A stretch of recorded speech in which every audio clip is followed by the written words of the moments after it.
অবশেষে খুঁজে পাওয়া গেল জুনিকে। কথার আগামী পর্বে আপনারা দেখবেন মাধবের গুন্ডাদের ভয় দেখিয়ে তো নতুন ফোন দিয়ে আটল কথা আর অগ্নি। গণেশের মূর্তির নিচ থেকে সেই ভাস্কর্য বের করতে যাবে মাধব, আর তখনই ধরবে কথা ওদেরকে।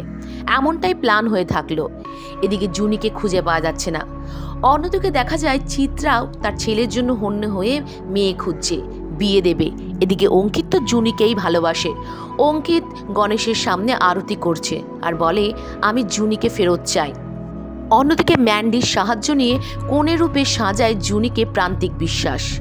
একটা চেয়ারে শক্ত করে দড়ি দিয়ে বেঁধে রাখে জুনিকে, আর বউ সাজিয়ে রাখে, আর বলে, আমি কি ওরাই তোমার সাপোর্ট সিস্টেম, তাই না? দাঁড়াও, ওই সাপোর্ট সিস্টেম ভেঙে আমি তোমাকে আবারও বিয়ে করব। দেখি কি করো তুমি এবার জুনি। কিন্তু জুনির অঙ্কিতের কথাই মনে পড়তে থাকে। অন্যদিকে মাধব গণেশ মূর্তির নিচে সেই ভাস্কর্য খুঁড়তে দেয়, আর গিয়ে দেখে একটা মানুষের পা।